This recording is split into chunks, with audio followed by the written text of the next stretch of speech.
Welcome to episode 41 of the POG Show, the Port Orange Government Podcast. I'm your host, Mike Springer, the Public Information Officer for the City of Port Orange. And we have a special guest here today, Officer Chris Peterson, who is going to tell us about a brand new podcast coming to the City of Port Orange. But first, let's get to know a little bit more about Officer Peterson. So, Chris, welcome to the POG Show.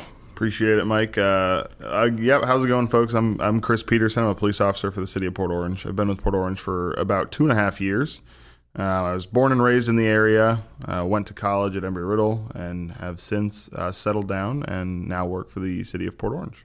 So you've been with Port Orange for 2.5 years now. What kind of got you in law enforcement?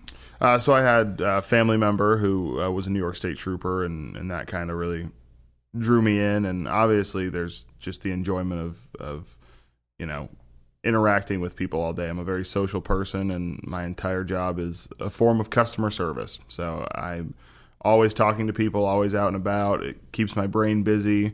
Not really a big desk guy, so this really helps with that. Was it something you always grew up wanting to do, or was it, like you said, was it kind of that relative who helped kind of show you the ropes there, or how did you kind of... I probably knew around, 10 or 11 that this was something that I was interested in. And then, when I went to college and I got a degree in Homeland Security, I realized, hey, this could definitely be something fun. And as I looked into it more, I just kind of fell in love with it, and here I am now. Because a lot of jobs, you grow up, you think that's what you want to do, and then you get into it and you realize it's a little bit different. Was there anything that really surprised you at first when you became a police officer? A lot of paperwork. It's a lot of paperwork. There's anytime you do something, there's paperwork, some sort of report or incident comment that has to be completed. So I learned really quick how to type well. So it's not as action-packed as maybe some of the shows make it out to be? It definitely is not. No. On Patrol Live really highlights the fun running and gunning part of it. They don't sit there with the officer for 2 hours while he types his incident report. Make it a little bit more realistic, I guess. Yeah.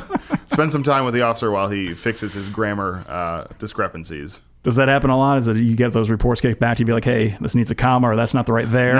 Not as often as it used to. Obviously, as time comes, you start to, again, just pick up on proper grammar rules, and it helps that, I have a decent education. Well, AI's got to help a little bit with that too, right? Then, and Grammarly is your friend. You'll learn quickly that those software systems that'll help you type really, really are an important aspect of the job. And then you guys have your zones. Do you go to a different zone every day, week, or how often do you shift? It's kind of dependent on you and your upper echelons of supervision. I've worked the same zone for probably about a year now, and before that I worked more the west side of the city. Now I'm kind of off the Nova corridor, and before that I was over in the Water's Edge Sanctuary area.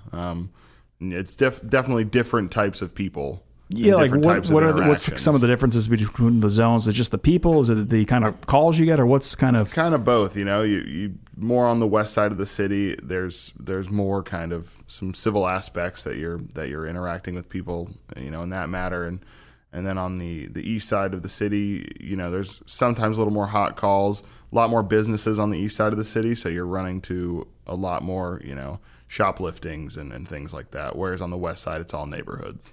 Do you prefer kind of the higher volume calls? Do you like that adrenaline rush, or do you kind of like things to be a little bit more settled and even keeled? I kind of prefer just being on the east side because it keeps me busy. It's a 12-hour day, and the more you do in that 12-hour day, the quicker the time goes by. So if you're doing the even Steven kind of stuff and the even keeled, you're definitely sometimes sitting for a bit and trying to keep yourself busy. Whereas if you're over on the other side, it's naturally keeping you busy. How do you do that? I mean, you got these 12-hour shifts. Obviously, there's going to be low points. What do you do to keep yourself busy? You can, if you're on day shift, you can do walk and talk. So we as the police department like to go to the schools, and we like to interact with the kids and let them know that we're there and let them ask questions.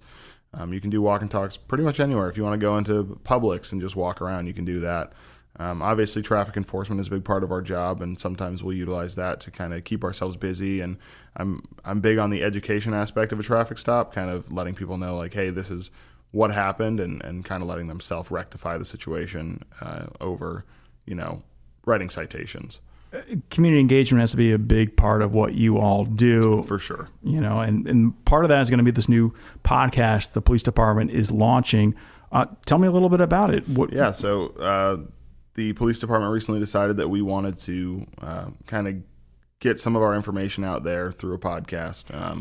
The podcast it's going to be called Orange Juice, and we're just going to kind of get local government officials and other law enforcement agencies, and our first episode has our chief on it, and we just kind of want to talk about the aspects of the job and how we interact with the public, and how there's certain things that we may deal with that people don't even realize. So I think it's going to be really important that this podcast kind of gets off the ground and we have that way to share information with the public. How did this come about? I mean, you don't hear typically about a lot of police departments having a podcast. You hear about they'll do the Facebook pages, they'll have social media, but a podcast seems to be relatively unique. So yeah, we have a social media team within the police department. It's comprised of 7 or 8 people. And during our kind of quarterly meetings, we just decided, hey, this might be a good way to get information out and kind of, bring people into the police department, let them kind of hear what it's like to be a police officer. And, I know of a couple agencies that have podcasts and they seem to have done really well. And I think that's kind of what our department is trying to segue into. Another big thing with social media is it's great for recruiting. We've noticed a big influx of applicants as our social media, our Facebook and our Instagram, as that started to kind of take off. We noticed a big influx of applicants coming in wanting to apply for our department. So we find that, it's very important that you get your information out there and you show people the potential, that they could have at the department. Can you give us kind of a sneak peek at any guests you have lined up or who's going to be on the podcast? So, our first one is Chief Marino. A great guy, great chief. We're excited to kind of get that one out there. And then, we are going to kind of potentially start looking at local business owners, maybe some officers within the department who kind of have some experiences that they'd like to share. But right now, no one super specific, no one really on the ballot. But we're hoping to get some good people on and kind of get that information out. What do you hope the community takes away from the podcast? What do you want them to learn or really know about you and the department? We hope that they kind of just realize that, we're normal people. We were normal people who work, to us, a normal job. We love interacting with the community. We want people to come up and say hi and have a conversation with us. And we just think it's important that they kind of see that, sometimes you get put in that bad light, and policing as a whole kind of gets put in that bad light, but we're just normal people who have a job to do. And sometimes that job can upset people, but that's just the way it goes. Yeah, it's got to be a tough job because usually when you're meeting somebody, it's usually not on the best day that person's having. So it probably takes a lot of, skill set and soft skills to kind of be able to handle that and work with those people who are maybe going through something. For sure. Our job it's an unorthodox form of customer service. The kind of motto that I live by is I'm interacting with people on the worst day of their life, right? So to me, it's a Tuesday, and to them, their world has just ended. So you kind of have to go into it with empathy and understanding that these people aren't going to be on the same level as you. They may not interact the way you do. They may not talk the way you do. And you just kind of have to mold yourself to how they are at that moment so they understand that, hey, I do care. I do want to help you, even if they can't really see it right then and there. I know the department's been very active on social media. Do you think that's helped kind of break down some of those barriers and help kind of open up the engagement with the public there? I do. I think the information sharing that has come from social media has really helped us let people know that, hey, we're open, we're transparent, we want you to understand this is what we do. We've had some incidents within the department, in terms of community interaction that has been posted on social media. And I think having that transparency has really shown people, we want people to know what we do. We're not doing secret squirrel things. We're not trying to hide it from you. So I think that it's very important that we've kind of opened up that social media realm. Well, looking forward to this podcast. Where can people find it? How can they listen to it? So the plan for now is we're going to try and hit all the major podcast, groups. Hit YouTube, Spotify, and then Apple. And, right now we're working the kinks out on that, but hopefully we're trying to get that podcast up here, within the next week or so. All right. So see it on your social media pages. Just keep an eye on those, follow those links, and click and enjoy. 100%. All right. Appreciate it. Thank you, sir. Thank you, Mike. All right, Mick, take us on out.